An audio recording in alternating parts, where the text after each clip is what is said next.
नमस्कार किसान भाई, मैं आपका होस्ट, आपका दोस्त सुमन कुमार दिवाकर, MSc एग्रीकल्चर। आप देख रहे हैं एग्रो मास्टर SKD। हम आज बात करेंगे सब्जी के फसल में पंक्ति से पंक्ति विधि के बारे में। समान दूरी मेंटेन करने से क्या फायदे हैं, आप देख पा रहे होंगे। हम अभी बैगन के खेत में हैं। आप देखिए इसमें क्या है, जो पौधे से पौधे की दूरी और पंक्ति से पंक्ति की दूरी मेंटेन की गई है। उससे क्या फायदा होता है कि एक पौधे से दूसरे पौधे की दूरी अगर आप समान रखते हैं तो उससे क्या होगा, पौधे जो है उसका बढ़वार तरीके से होगा, पौधे जो है तरीके से फैलेंगे, उसको जो है आपसी प्रतिस्पर्धा नहीं हो पाएगा, जिस वजह से उसका विकास अवरुद्ध नहीं होगा।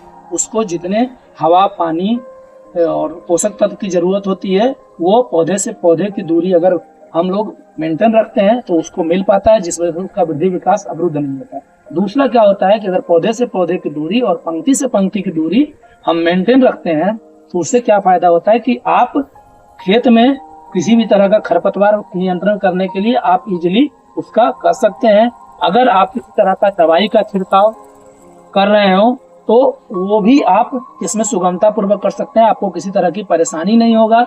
साथ ही साथ अगर पंक्ति से पंक्ति की दूरी मेंटेन किया गया है तो क्या है, आपके खाद जो है और मेहनत कम लगेगा। कैसे कम लगेगा, हम लोग क्या करते हैं कि अगर ब्रॉडकास्ट मेथड से छिड़क रहे हैं तो हमारा खाद क्या है, पूरे खेत में फैल रहा है। लेकिन अगर इस विधि से हम करेंगे तो हमारे पौधे यहाँ लगे हुए हैं, तो हम अपना खाद क्या करेंगे, इससे जो है 10 सेंटीमीटर की दूरी पे या इसके साइड वाले हिस्से में क्या करेंगे, हम लोग फर्टिलाइजर जो है, खाद है जो इस हिस्से में पौधे से थोड़ी सी दूरी पे नीचे वाले भाग में क्या जिसमें लगाएंगे, उसी समय नीचे वाले भाग में थोड़ा सा हट करके, जिसको बैंड प्लेसमेंट कहते हैं, उस विधि का प्रयोग करेंगे।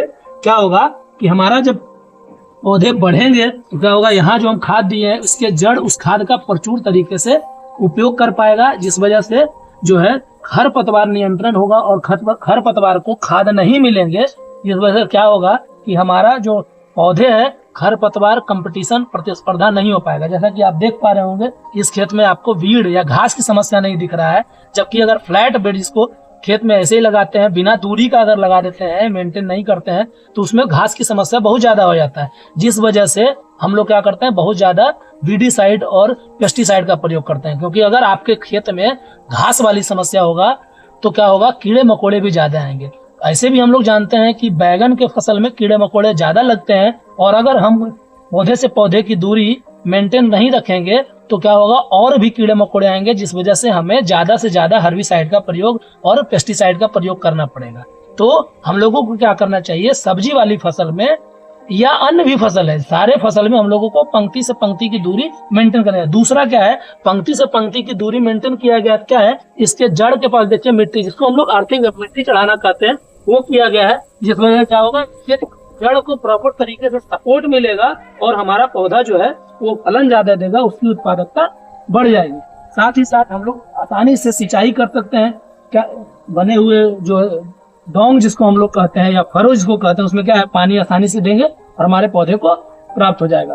तो पंक्ति से पंक्ति विधि या समान पौधे से पौधे की दूरी समान और पंक्ति से पंक्ति के दूरी समान अगर रखेंगे तो क्या होगा कि हमारा पौधा तरीके से बढ़वार करेगा, उत्पादकता में कमी नहीं आएगी, कीड़े मकोड़े कम लगेंगे, हम सिंचाई की व्यवस्था आसानी से दे सकते हैं, खरपतवार से प्रतिस्पर्धा नहीं होगा, साथ ही साथ हमारा खाद भी बचेगा और हमारा उत्पादकता भी बढ़ेगा। तो हम सभी किसान भाइयों से आग्रह करेंगे कि आप लोग अपने फसल में पंक्ति से पंक्ति विधि का प्रयोग जरूर करें, ताकि आपको ज्यादा से ज्यादा लाभ मिल सके।